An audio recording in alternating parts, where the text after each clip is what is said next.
Good morning, students. Let's begin with geometry.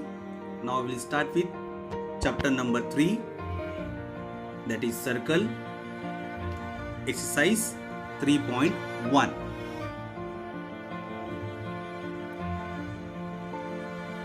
Now here, students, you can see there is a circle with center P, and also you can see there is a line L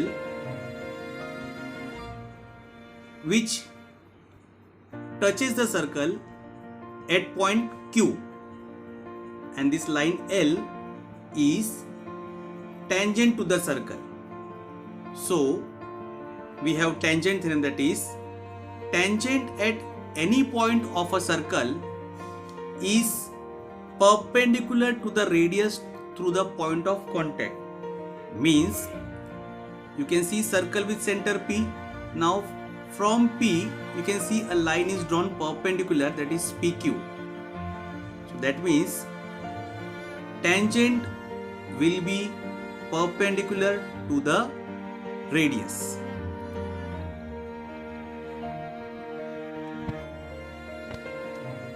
Now next diagram, if you see again, there is a circle with center O. There is a point P which is exterior of the circle, and from point P you can again see there are two tangents drawn from point P to the circle. One is touching the circle at point Q, another at R. So PQ and PR, these are the two tangent segments. So tangent segment theorem is tangent segments drawn from an external point to the circle are congruent. Means here PQ will be congruent to PR.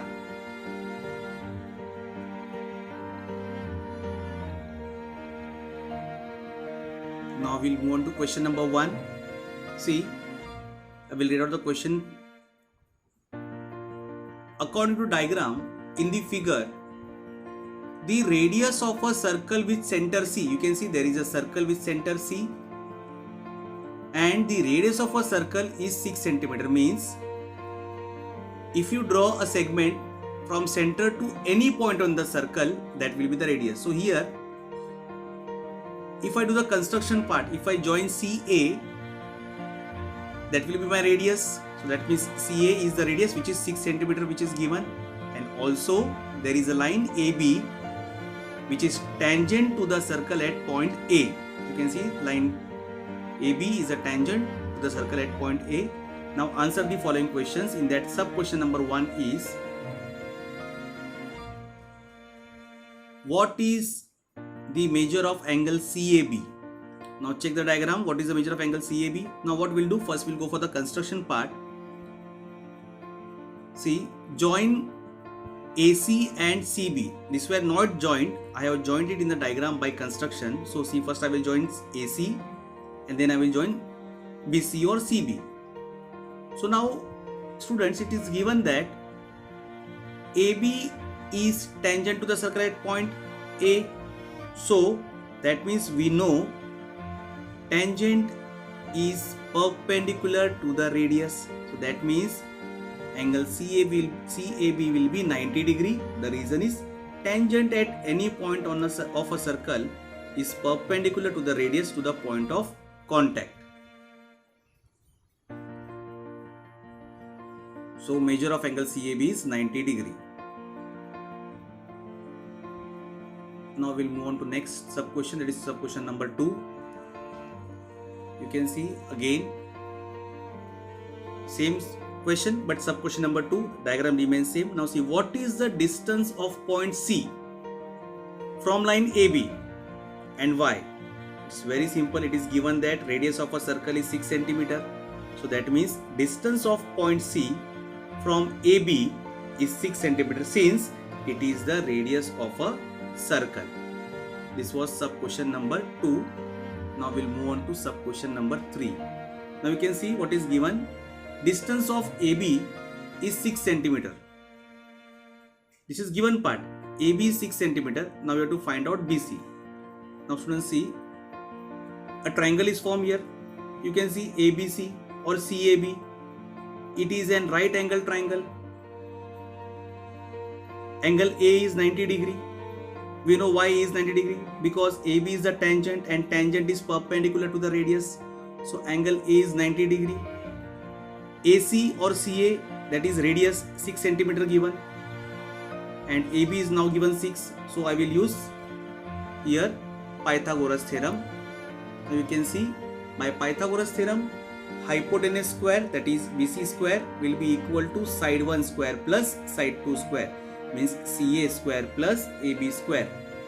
Now here CA is given 6 centimeter and AB is 6 centimeter. So 6 square plus 6 square, that is 36 plus 36 will be 72. So BC will be 72. Now I will take the square root. So root 72 will be, 72 is not a perfect square. So I will take root 36 into 2. 36 is a perfect square root of 6. So BC will be 6 root 2 units or centimeter.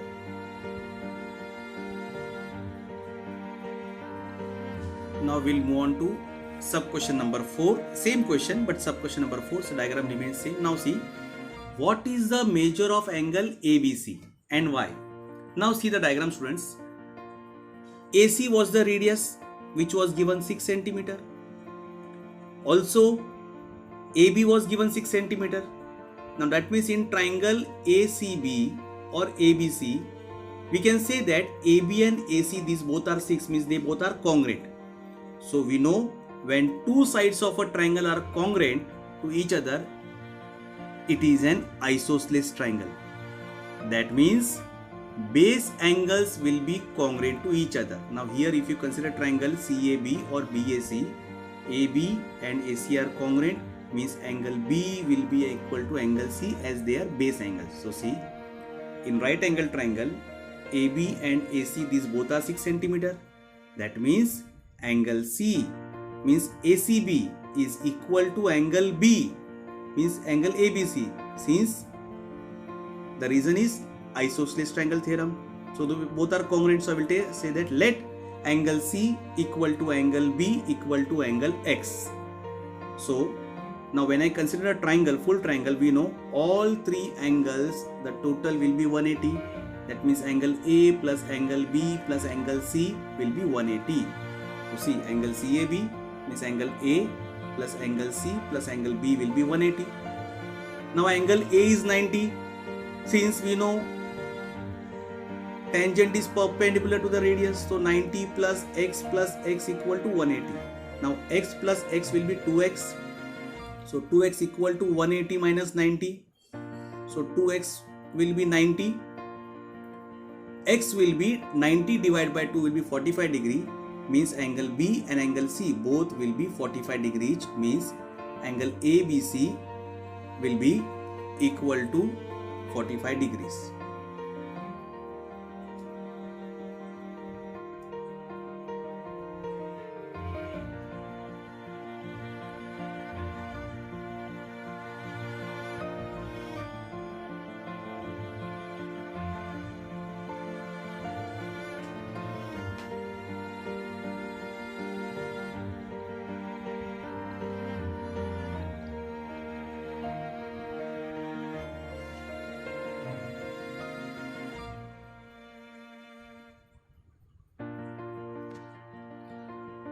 Now main question number 2. See again, see the diagram. I am reading the question. In the figure, O is the center of the circle. Now you can see O is the center. From point R, now see point R is in the exterior of the circle. From point R, that is segment RM, you can see RM and RN. These are the tangent segments touching the circle at M and N. Means from R, two segments are drawn, that is RM and RN, and they both are tangent segments. Now you can see the diagram. OR, if OR is given 10 centimeter and radius of a circle is 5. Now if I join OM and ON, that I have joined by construction, So if I join OM and ON, they will be radius, that is 5 centimeter. Then you have to find first sub question number 1. What is the length of each tangent segment? So see, first we'll go for the construction part. That is, join construction is join OM and ON, that are the radius which is given 5 centimeter. So now we know by tangent theorem, angle M, you can see M, and angle N, these both will be 90 degree, right? That is by tangent theorem. Now a right angle triangle is formed. You can see OMR, where angle M is 90 degree. So by Pythagoras, what we get? OR square. OR is the hypotenuse, because exactly opposite to 90 the side will be hypotenuse. So M is 90 degree. Opposite to M is OR side, that is hypotenuse. So hypotenuse square, that is OR square, will be equal to OM square plus MR square. So here what we get, see, OR which was given 10 centimeter, 10 square. MO or OM is 5, 5 square. 10 square will be 100, 5 square will be 25. So MR square will be 100 minus 25 will be 75. Square is 75. So 75 is not a perfect square. So what I will do? MR will be root 75. That is 25 into 3 will be 75. 25 is a perfect square of root 5. So I get 5 root 3. That is, you can see, answer is MR will be 5 root 3. MR and RN, these both are tangent segments. So length of each tangent segment is 5 root 3 centimeter. Now in same question, sub question number 2, what is measure of angle MRO? Now see students, if you remember in chapter 2nd, I had explained you 45, 45, 90 degree of a triangle and 30 degree, 60 degree, 90 degree theorem. So that will be using here. So now see, in right angle triangle RMO, you check triangle RMO, where M is 90, that is by tangent theorem, and you can see OM, that is radius, OM is 5, and OR, which is hypotenuse, is 10. See, OM is 5 and OR is 10. Means you can say that 5 is exactly half of 10. See, OM is 5, OR is 10. So 5 is half of 10. That means OM is half of OR. So by converse of 30, 60, 90, what we get? The side whichever is opposite to 30 will be half of the hypotenuse. Means here MO is exactly half of hypotenuse. So that means MO is the side which is opposite to angle 30. That means angle MRO is 30 degree. Now sub question number 3. Same question, sub question number 3. What is the measure of angle MRN? Check the diagram, MRN. Now see, MRN will be what? MRO plus NRO, that is by angle addition property. So R we got 30. So that means 30 plus 30, MRO is 30, NRO 30, 30 plus 30 will be 60. So angle MRN will be 60 degree. Now main question number 3rd, you can see again diagram. In a diagram, O is the center of the circle. Again it is given RM and RN, these both are the tangent segments to the circle with center O. Now you prove that segment OR bisect angle MRN as well as MON. So we will take two triangles here. This is proof based sum. So see the triangle. First I am taking triangle RMO and RNO. Check triangle R in triangle RMO and triangle RNO. Now we know that see angle M and angle N, these both will be 90 degree. RMO and RNO means, in short, angle M and angle N, they will be 90 because reason is tangent theorem. I have explained you tangent theorem. Tangent is perpendicular to the radius. Also, if you can see M and N, these both are 90 degree, means whichever side is opposite to 90 will be hypotenuse. So here for both the triangles, OR is the common side. So that means hypotenuse OR is congruent to hypotenuse OR, that is common side, and OM is congruent to ON, that is, since they are the radii of same circle. So we can say that by hypotenuse side test, these both triangles are congruent. Triangle RMO is congruent to triangle RNO. Triangle RMO is congruent to triangle RNO will come. There is a correction, RNO will come. So we know whenever we prove any congruency, we know we get CACT, that is corresponding angles of congruent triangle. Means angle MRO, check in the figure, angle MRO will be equal to angle NRO, and angle MOR is also congruent to angle NOR, that is by CACT.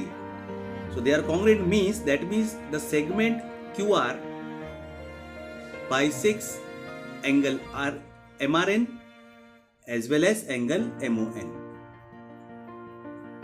Now students, what we will do, 3.1 is very small, also 3.2, 3.3 also very small, but 3.4 is big. So what I am doing, along with today's 3.1 video, I will solve only 1 or 2 questions of 3.2, so that our last 3.4 exercise will go properly. So I am starting with 3.2, question number 1. You can see question number 1 is two circles. There are two circles having radii 3.5 and 4.8 touch each other internally. These are internally touching circles. Find the distance between them. You can see there are two circles and both the circle touch internally at point O. So you can see with the red line I have drawn a circle. There the center is O, that will be my R1, and for the greater circle the center is P, that is my R2. So remember that. Now here my radius 1 is 3.5 and radius 2, that is R2, is 4.8. So we know the distance between the center of the circle touching internally is equal to the difference of the radii. Means, in short, distance between the center will be radius 2 minus radius 1. There are two radius given, R1 which is 3.5 and R2 is 4.8. We have to subtract that. Means R2 minus R1, that is 4.8 minus 3.5 will be 1.3 centimeters. So the distance between the center is 1.3 centimeters. Now we'll take the last sum. It is same as previous one. See, there are two circles of radii 5.5 and 4.2. Means there are two circles. The first radius is 5.5 and second radius is 4.2. Now they touch each other externally. Find the distance between their centers. So see, let first we'll say R1 is 5.5 centimeter and R2 is 4.2 centimeter. Now we know that distance between the center of the circles touching externally is equal to the sum of their radii. Means when the circle touch externally, if you want to find the distance between the centers, you have to add the radii. Previously we subtracted, it was internally touching, and now the circles are externally touching. That means distance between the centers will be R1 plus R2. Add both the radius, that is 5.5 plus 4.2 will be 9.7 centimeter. So that means distance between the center is 9.7 centimeter. So now remaining sums of exercise 3.2 will be continued in the next video. Thank you, my dear students.